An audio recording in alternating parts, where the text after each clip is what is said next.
मायाबाई अतिशय खडूस सासूबाई होत्या. त्या सुनेला नुसते खाऊ की गिळू करायच्या. सून स्वाती अगदी एकदम सरळ आणि साधी. सावत्र आई त्यामुळे माहेरी कधी सुखच मिळाले नाही. सासरी आल्यावर तरी आईची माया मिळेल या आशेवर ती लग्न करून या घरात आली. नवरा राहुल आणि सासरे खूप छान होते, पण सासूबाई मात्र सावत्र आईची कसर पूर्णपणे भरून काढत होत्या. सारखे उठता बसता टोमणे मारायच्या, पण सगळे काही शिकवायचे सुद्धा. त्या तिला कधी उमजल्याच नाही. नणंद सीमा, तिचे लग्न आधीच झाले होते. मैत्रिणीसारखीच वागायची. वहिनी, आई थोडी फटकळ आहे, पण तू लक्ष देऊ नको तिच्याकडे. तू कितीही काम केलंस ना, तरी ती तुझ्या चुका शोधून काढणारच. आणि हो, ती वाईट म्हटली आणि पोटभर जेवली की समजायचं आपण केलेलं जेवण छान बनलं आहे. कौतुक करणे तिच्या रक्तात नाही. स्वाती ऐकतच बसली. तुमच्या आईबद्दल तुम्ही असे का बोलता? सीमा म्हणते, हे बघ वहिनी, स्वभावाला औषध नाही, त्यामुळे मनाला लावून नाही घ्यायचे, नाहीतर त्रास आपल्यालाच होतो. आणि दोघी हसू लागल्या. सुनीताबाई येताच परत चिडीचूप रागाने बघत फणकारत गेल्या.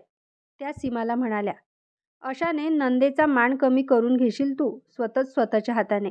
त्यावर सीमा म्हणाली, मला मान नकोच आहे, मैत्री हवी आहे, बहिणीचे प्रेम हवे आहे. तशी परत चिडचिड करत म्हणाल्या, काय हवं ते करा, अनुभवाचे बोल आहे. प्रत्येक नाते त्याच चौकटीत ठेवावे, अति तिथे माती नको. तू लक्ष नको देऊ ग आई, सोड, आम्ही आमचे बघून घेऊ. दोघी नणंद भावजे मस्त बाजारात गेल्या, फिरून आल्या. सासूबाई अगदी आत बाहेर करत होत्या. जेवण व्हायचं आहे, एवढा वेळ काय करत होतात? त्यावर सीमा म्हणाली, आई जेवणाचं काय टेन्शन घेतेस? आता होईल, आम्ही दोघी करून घेतो, तू भाजी चिरून दे. लाडक्या लेकीपुढे त्यांचं काही चालेना. आणि झाला तो दिवस गेला. लेक जायला निघाली, ह्यांची लगबग सुरू झाली. स्वातीचा पण चेहरा पडला, कारण आता परत सासू आणि ती. स्वाती आपले काम करून बाजूला होई, पण ह्यांचा स्वभाव असा की त्या कटकटच करायच्या. स्वाती त्याकडे ओम दुर्लाक्षाय नम म्हणत दिवस काढत होती. नंतर गोड बातमी आली. तिला वाटलं आता तरी ह्या बदलतील, पण नाही. सगळे करायच्या, पण भीक नको कुत्रावर अशी परिस्थिती होती. करायचं आणि एवढं बोलायचं, त्यापेक्षा न केलेलं बरं असं त्या सुनेला वाटायचं. अशी बरीच वर्षे गेली. आता दोन्ही मुले मोठी झाली.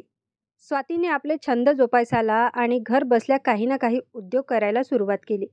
आता घरात सुनीताबाईंकडे कोणीही लक्ष देत नव्हते. त्यांच्या ह्या स्वभावाचा आता सर्वांनाच कंटाळा आला होता. मार्च महिना आला. लेकीकडे जायची त्यांनी तयारी सुरू केली. स्वातीने सीमाला विचारून सर्व गोष्टी त्यांच्यासोबत दिल्या. खरं तर यावर्षी सीमाच्या सासूबाई सीमाकडे होत्या, म्हणून सीमाने आईला आधीच सांगितले, तू यावर्षी आली नाहीस तरी चालेल, पण ऐकतील त्या सुनीताबाई कसल्या? शेवटी स्वतःचेच खरे करत सुनीताबाई लेकीकडे आल्या. मुलांची परीक्षा व्हायच्या आधी त्या दरवर्षीच यायच्या. त्यांची मुलगी नोकरी करून घर सांभाळत असे. खूप कौतुक होते त्यांना आपल्या मुलीचे, म्हणूनच मदतीसाठी यायच्या त्या. 10 दिवस सीमाच्या सासूबाई आणि त्या एकत्र होत्या. त्यांचे वागणे बघून त्यांना स्वतःचीच लाज वाटली, पण कबूल करणे हा त्यांचा स्वभावच नव्हता.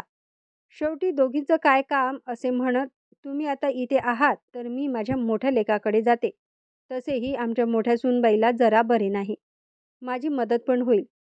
त्या गेल्यावर त्यांनी सीमाला विचारले, ह्या नेहमी अशाच वागतात का, की मी होते म्हणून? सीमा चिडून आईला म्हणाली, आई प्लीज गप्प बस, त्या तुझ्यासारख्या सासूबाई नाहीत, उलट त्या माझ्या सासूआई आहेत. त्यांना हे वाक्य खूप लागले, पण जवाई काही म्हणतील म्हणून काही दिवस राहिल्या. निघायची वेळ झाली आणि लॉकडाऊन लागले, त्यामुळे त्या खूपच काळजीत होत्या. आता घरचे कसे होणार? या वर्षीची आगोड, पापड, लोणची, तोंडाचा पट्टा त्यांचा सुरूच. सुनेच्या नावाने शंख फोडत होत्या. लेकीने किती समजावलं, अगं आई किती बोलतेस, वहिनी करेल की सगळं. तू तुझा स्वभाव बदल आई, नाहीतर तुला कोणीही विचारणार नाही. अगं आजी झालीस तरीही तुझा मीपणा काही गेला नाही. ती वहिनी कशी सहन करते तुला काय माहीत. लेकीचा खूप राग आला त्यांना. जावई घरात म्हणून त्या गप्प बसल्या.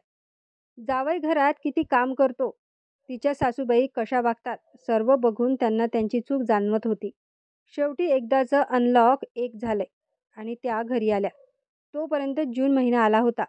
त्यांच्या कपाळावरच्या आठ्या अजूनच वाढल्या होत्या. सूनबाईने घाबरत सर्व आगोट दाखवली आणि म्हणाली, आई, तुम्ही असताना मला जाणवत नाही, पण यावर्षी पहिल्यांदाच एकटीने केलंय सर्व. काही चुकले असेल तर माफ करा. तिच्या ह्या वाक्याने त्यांचे मन भरून आले. तिला प्रेमाने जवळ घेतले. तिची माफी मागितली. आजपासून तूच माझी लेक आणि मी तुझी आई. आई म्हणूनच हाक मारायची, असे त्या म्हणाल्या. अन त्यांच्या नात्याची व्याख्याच बदलून गेली. स्वातीने मनातूनच सीमाचे खूप आभार मानले. व्हिडिओ आवडल्यास समोर शेअर नक्की करा. धन्यवाद.